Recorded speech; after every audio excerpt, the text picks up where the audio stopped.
And the judge, Trump, Biden, and confidential documents. This is a new series on the website titled I'm the Judge, in which I give my verdict on a contentious situation. The purpose of this series is to bring a fresh outlook to situations where I believe that they are needed. This is why I think it's important that I'm starting this series with the topical issue of both former President Donald Trump and current President Joe Biden mishandling confidential documents. I feel that this is an interesting first topic to give my verdict on, as I will approach this issue on two levels, the legal and the moral. Before undertaking this, I will briefly outline the key facts of both cases, with much of the factual information coming from this BBC comparative article. Trump's case. The issue began when the National Archive contacted Trump's office in regard to some notable documents that it was not in possession of. They received some cooperation but were not convinced by the number of documents returned. Thus, on the 8th of August 2022, the FBI conducted a raid on the house of former President Donald Trump in Mar-a-Lago in Florida as part of an ongoing investigation into the then alleged taking of confidential documents. This culminated in the seizure of over 325 documents, with some being marked secret or top secret.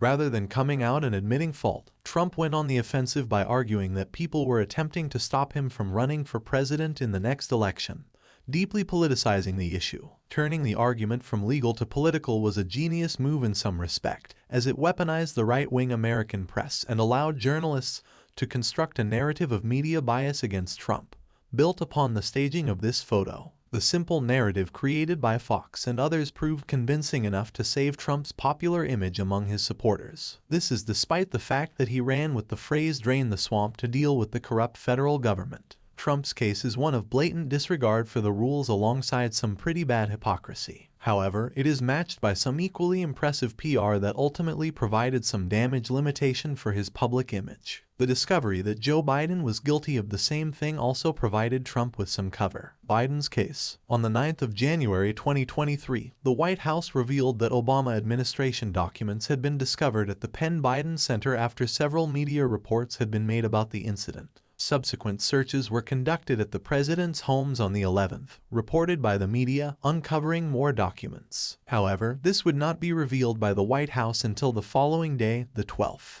By the 16th of January, CNN had pieced together that documents had been found on 4 separate occasions: the 2nd of November, the 20th of December, and the 12th and 14th of January, with the White House's first statement coming 2 months after the first discovery. Logically, in this case, the next question we should be asking is, why did Biden's team wait so long to officially announce a statement regarding the discovery of these documents? It could be explained that, if the team waited only days, there would be a legal delay, whilst the National Archives, who were alerted, immediately contacted the Justice Department. However, this argument cannot explain the 2-month delay, so we must turn to another reason. Thinking politically, Biden and his team were busy rallying Democrat support for the upcoming midterms on the 8th of November. The last thing they would have wanted was a political scandal that the Republicans would have manipulated to gain support for their party. I believe that the delay in an official statement to the public was initially brought about by the midterms, but then put off for as long as they possibly could. It wasn't until the issue had gathered considerable media coverage that the Biden team decided to release an official statement.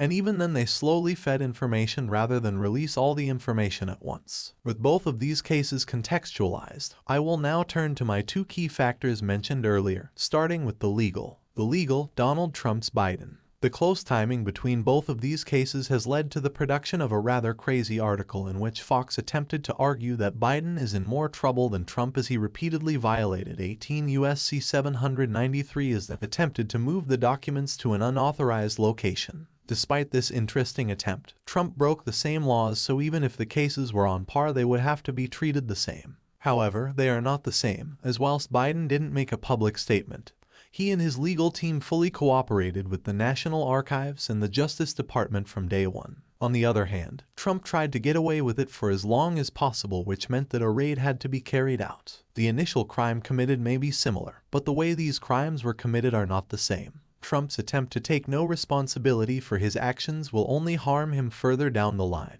With Biden, it would be wrong to say that he has not committed a crime. The fact that these documents were not returned when they were supposed to be is, from my understanding of the law, a crime.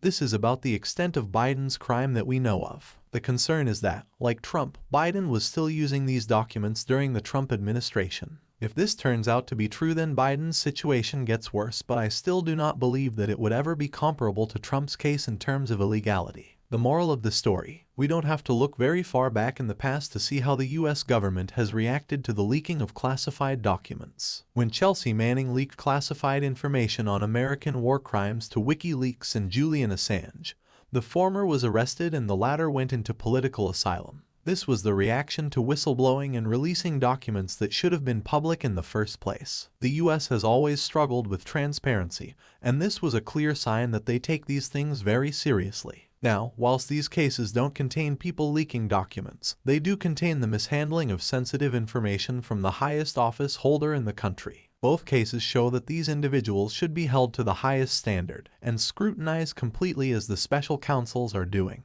The reason for this is that the president must always be better than the best and completely beholden to the law. It is not that I expect 100% all the time, but this level of carelessness from Biden and recklessness from Trump should never happen from the president. I believe this leads neatly into the counter-argument for my argument. People have countered my stance on this issue by arguing that, as Joe Biden has remained cooperative throughout, the cases are nowhere near the same. Whilst I will admit this is perfectly true in the eyes of the law, the fact that the White House delayed making a statement on the issue, and Biden so sanctimoniously mocked Trump for having documents in his home, makes the moral side of the story so problematic for me. I believe that the whole thing shouldn't happen in the first place. There should be more care and due diligence put in place to ensure these files are treated properly, particularly in Biden's case, as he seemingly forgot he had the files and no one chased him up on them either. The carelessness that is required from multiple parties to even allow this to happen is unacceptable for those that are in the highest positions. I am fully aware that everyone makes mistakes, but unfortunately, there are jobs where those mistakes should be marginal at best. This is why it is not easy being president. The job comes with standards that are honestly not being met by both of the individuals in this article. At the end of the day, both Biden and Trump should be held to account for their actions and should equally face criticism for their actions. The moral attitudes of both men is unpresidential. However, at least Biden has the decency to cooperate with the authorities, something that makes Trump's situation a whole lot more damaging.